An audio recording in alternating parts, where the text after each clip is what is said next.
All right, let's just dive right into this. Welcome to today's explainer. We are going to be tackling a pretty massive challenge for the hospitality industry over in Southeast Asia today. Now, if you happen to own or manage a hotel in this region, you already know exactly what I'm talking about, the monsoon season. So today we're focusing on strategic revenue management for the Thai low season. We're really going to unpack how you can navigate this super tricky time of year, not just to, barely survive it, but to actually remain highly profitable. We've pulled some amazing insights directly from the industry experts over at CRS Central, and we're going to show you a completely different, honestly refreshing way to approach your room rates when the rain inevitably starts falling. So tell me, is it your low season? And honestly, are you worried? I want to speak directly for a second to the hotel owners and managers in Thailand and even neighboring Laos who are tuning into this. Right now, we are sitting squarely in that traditional low season, which, as you know, roughly runs from May through October. The skies get gray, the rain comes down, and suddenly, the booking pace just slows to a complete crawl. And hey, it is incredibly common to feel a real sense of anxiety when you're staring down an empty booking ledger. The pressure mounts, your overhead costs certainly don't go away, and panic kind of starts to set in. Actually, industry data shows that blind discounting during this exact panic costs hotels literally millions in unrecoverable revenue every single year. But as we'll see, how you react to that worry makes all the difference in the world. Okay, moving into Section 1, the discount trap, the race to the bottom. This trap is totally fueled by a pervasive industry myth. So many hotels believe that lowering room rates is just the absolute fastest way to increase bookings. And it's a really logical leap, right? If nobody's buying, well, make it cheaper. Slashing prices feels like you're at least taking some sort of action. You start thinking that by dropping your rate by 20, 30, or even 40%, you're going to automatically guarantee a packed hotel, even if it's the middle of a rainy July. But the data and the experts at CRS Central, they tell a very, very different story. Dropping prices isn't actually a strategy, it's a reflex. And it's a reflex that comes with some seriously heavy consequences. So the absolutely crucial point here is understanding this battle between constant discounting and intelligent pricing. Look, when you constantly discount, sure, you might see a quick short-term spike in heads and beds, but what's the long-term cost? For one, you are actively destroying your profit margins. You're also subtly weakening your brand. Think about it. If guests learn they can always get a rock-bottom basement deal if they just wait until May to book, you're just devaluing your own property. Intelligent pricing, on the other hand, that is about maximizing your revenue. It's about finding that absolute sweet spot where the price reflects actual market demand without totally torpedoing your bottom line. Section 2. Strategies for smarter pricing. Now, what's really interesting about this slide is how it shifts the whole paradigm.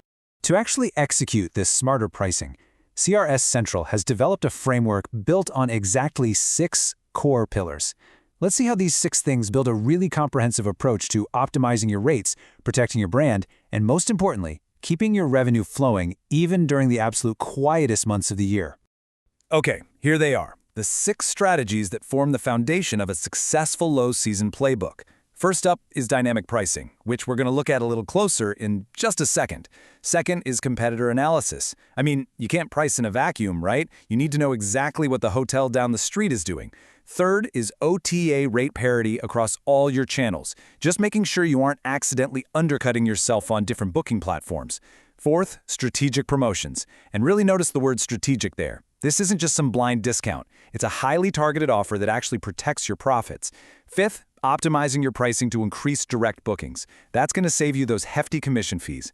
And finally, number 6, daily monitoring. This is huge. This is not a set it and forget it kind of thing. This requires daily monitoring by experienced revenue specialists who can pivot the second the market shifts. So let's look a little bit deeper at that first pillar, just because it's kind of the engine that drives everything else. Dynamic pricing is defined here as setting optimal room rates based on actual market demand rather than relying on flat discounts. Think of it like this. A flat discount is a blunt instrument. You're basically just taking an axe and chopping 30% off across the board.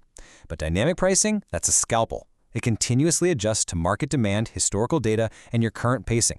It totally protects your profits when demand slightly ticks up, like say for a local holiday weekend in the middle of September, while still keeping you attractive enough to secure guests during those slower midweek slumps. Section 3. Maximizing your hotel profit.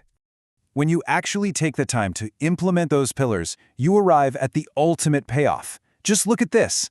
The goal isn't to sell every room at the lowest price. It's to sell every room at the best possible price. I'd argue this is the logical anchor of this entire explainer today. There is a massive fundamental difference between lowest and best. Look, if you sell out a 100-room hotel at a price that barely covers housekeeping and electricity, well, you haven't won. You've just created a whole lot of work for literally zero profit. But if you run at 70% occupancy at the best possible price, a price dictated by intelligent market analysis, your bottom line is going to be incredibly healthy, your staff won't be completely overworked for no return, and your brand value stays perfectly intact. So we can essentially boil all of this down to a very clear, punchy mandate for you today. Just 2 steps to immediately change your approach to the May through October slump. Step 1, stop discounting your rooms. Just cut it out. Break the habit. Step 2, start pricing smarter. Embrace dynamic pricing. Watch your competitors closely and monitor those rates every single day. Set the right price at the right time, rather than just settling for the cheapest price all the time. Which really leaves us with one final vital question. Are you ready to actually increase your hotel's profitability this low season? You can head on over to CRSCentral.com to dive much deeper into these specific strategies. But I'll leave you with this thought to chew on. If you just keep pricing out of panic, how much of your hotel's long-term value are you just washing away in the rain? Stop giving away your margins and start taking control. Thank you so much for joining me for this explainer, and I will see you next time.